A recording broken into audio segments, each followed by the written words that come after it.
सुनो, जब तुम बाइबल पढ़ोगे तो यीशु मसीह ने अपने चेलों को कभी भी किसी मटेरियल पर प्रार्थना करके देने की कोई शिक्षा नहीं है। बाइबल के अंदर चेक कर लो आप, किसी भी प्रकार की शिक्षा नहीं है। जस्ट यीशु मसीह ने एक जगह पर लिखा है, एक अंधे को देखा, जमीन पर थूका, उस थूक से मिट्टी को साना, उसकी आंखों पर लगाया और कहा इसे शिलोह कुंड में जाकर धो ले। उसने धोया, लिखा आंखें खुल गई। एक और अंधा था, लिखा उसकी आंख पर थूक दिया। ठीक है, चलो मुझे बताओ यीशु परमेश्वर कौन है? जेंटलमैन या आम? वो तो महान है ना। बाइबल में, पूरी बाइबल में यीशु मसीह के काम जो है बस एक ही जगह पर ऐसा है, एक दो जगह। बाकी जगह पर यीशु मसीह ने कैसे काम किया? वर्ड से, वचन से। अब मुझे ये बताओ, अंधा जो है, अंधा, उसकी आंख को ऐसे खोला जैसे लिखा है। अंधे की आंख को खोलना बड़ा काम था कि 4 दिन के मरे हुए मुर्दे को जिंदा करना बड़ा काम था? बताओ दोनों में से। 4 दिन के मुर्दे को कैसे जिंदा किया प्रभु ने? वचन से। जब बाइबल में पूरी तरह से सारे काम वचन से हुए, तो ये मुझे नहीं पता क्या है, क्योंकि इसको कोई भी नहीं मानता। इस चीज को कोई थूक थाक लगाकर कोई काम नहीं करता। यहां तक तुम शायद जानते नहीं, मैं जितना बाइबल को रीड किया, स्टडी किया, मैंने वो वचन आपको बताया ना, जब वो जो अमृतपाल था, सिखों का एक बंदा जो यीशु मसीह के खिलाफ बोलता था, उसने कहा था कि यीशु आप चीखे मार रहा था क्रूस के ऊपर, तुम उसके पीछे जाते हो, ऐसे कहा था ना उसने। उसने पढ़ाया था, उस वचन को कोड किया था जहां लिखा था, हे मेरे परमेश्वर तूने मुझे क्यों छोड़ दिया। क्रिश्चियनिटी के पास इतना वचन है बस। लेकिन जब मैंने उसकी रिसर्च की, यहां आत्मा में मैं गया, उसका वचन का मतलब ये नहीं था। ट्रांसलेटर ने कितना बड़ा गड़बड़ कर दिया, उसका मीनिंग बदल गया। अरे 10 जगह और मैं पढ़ाऊंगा, वहां पर यीशु मसीह एक जगह पर कहता, तुम अपने चेलों को कहता, तुम सारे मुझे छोड़ दोगे पर मेरा पिता मुझे। अच्छा, जब वो ये बात कहता है तुम सारे मुझे छोड़ दोगे तो मेरा पिता मुझे नहीं छोड़ेगा, या वो ये कहता मैं और मेरा पिता एक है, वो मुझ में है, मैं उसमें हूं। ठीक है, अभी और भी वचन पढ़ लो, 10-12 ऐसे वचन है, उनको इस बात से मैच करो जो यीशु ने कहा, हे मेरे परमेश्वर तूने मुझे को छोड़ दिया।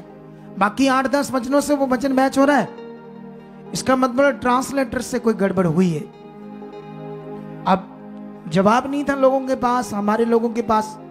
मैंने और भी बाइबल को रीड किया आत्मा के द्वारा, कई जगह पर शब्द आगे पीछे हो गए।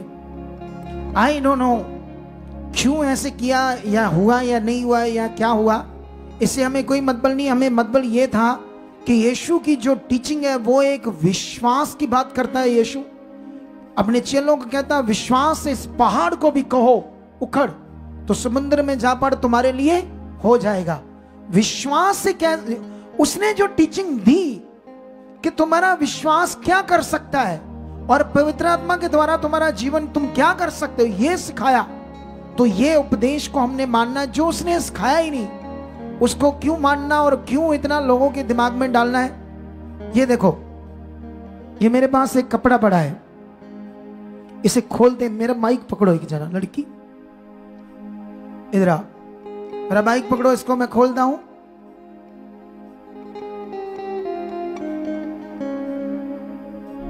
दिखाओ, अच्छे से दिखा, इसको अच्छे से देख लो। ये इजराइल का शॉल है, ठीक है।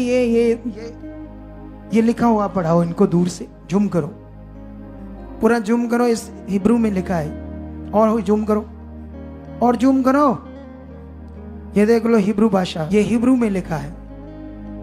ये ना एक सिस्टर आई थी इंग्लैंड से, वो आई तो वो गई थी इजराइल में मत्था टेकने, क्या करने, जैसे जाते हैं लोग, तो वो वहां से एक शॉल और भी लेकर आई होगी। वो इंडिया में आई तो उसने मुझे ये गिफ्ट कर दिया।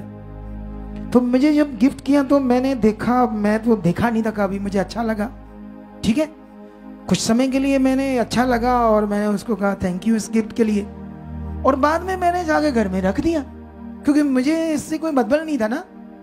बोलो क्या नहीं था इससे, मुझे क्योंकि ये तो कपड़ा है ना, तो मुझे इससे कोई ज्यादा मतलब नहीं था, क्योंकि मेरा तो कोई इससे धार्मिक जीवन नहीं है, ना मेरा इससे कनेक्शन है कोई, ना मुझको इससे कुछ लेना देना है। तो मैंने क्या किया, इसको अपनी अलमारी में जाकर रख दिया। हाँ ठीक है, इजराइल की वहां से चीज है तो ठीक है, वो क्या कहते हैं जानकारी के लिए, वो यादगिरी के लिए क्या है, मैंने इसको यादगिरी के लिए अपने घर में रख दिया। अगर मैं इसको प्रार्थना करूं और तुम्हें लगाऊं तो तुम पागलों की तरह इसके पीछे आ जाओगे। मुझे पता है इंसान शरीर में ऐसे करता है, इसलिए मुझे ये तुम्हें इस कपड़े पर कोई प्रार्थना नहीं करनी। तो जब मैंने प्रार्थना ही करनी इस पर, तो मैं डायरेक्ट सीधी तुम्हारे ऊपर कर दूंगा।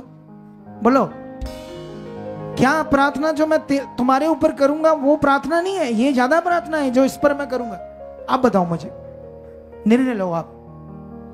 अरे जब मैंने वो थर्सडे बताया था प्रार्थना का मतलब, प्रार्थना के 3 विषय। अगर मैं प्रार्थना कर रहा हूं तो इसमें 3 लोग आते हैं, एक मैं, एक आप, एक परमेश्वर। कौन?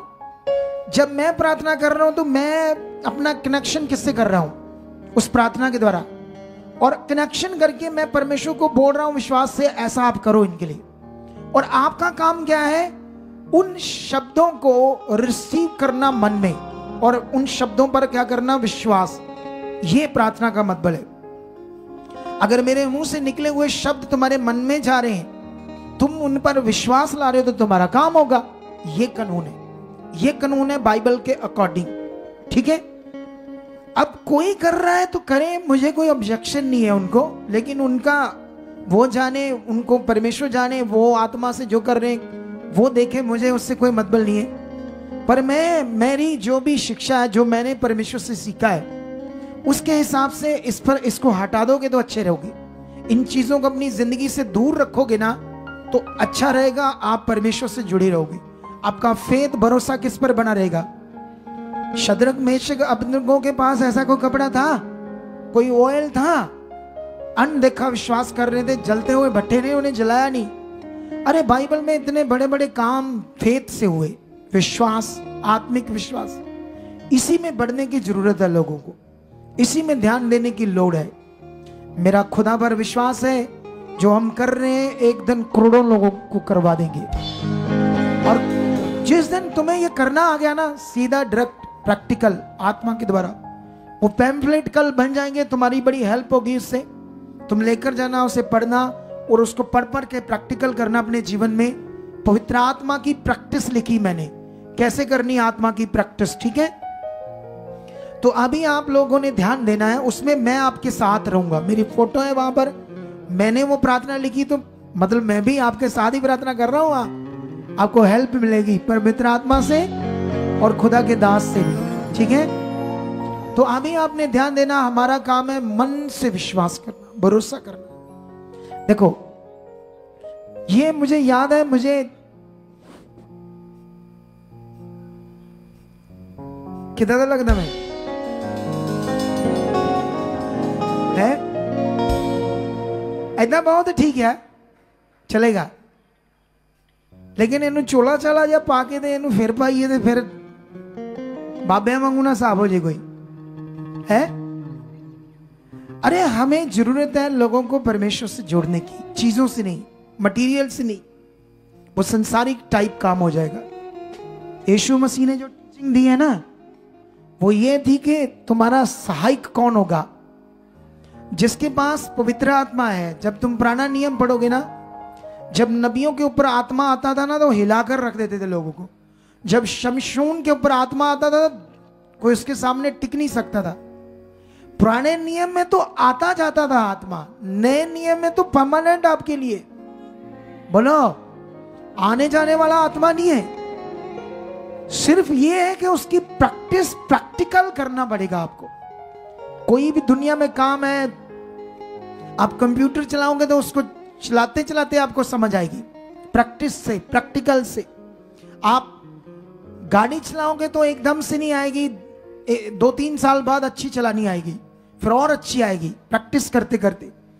पवित्र आत्मा बस मांगते रहो, बोलते रहो, हाँ जी है आ, गाने गाते रहो, प्रैक्टिकल ना करो, फेथ ना करो उसके बारे में जो लिखा गया है, जो करने की चीज है, तो फिर आप 10 साल बाद भी वैसे खाली के खाली रहोगे जैसे वो बहन खाली रही इतने साल, क्योंकि आत्मा का प्रैक्टिकल नहीं था, चीजों के साथ प्रैक्टिकल था।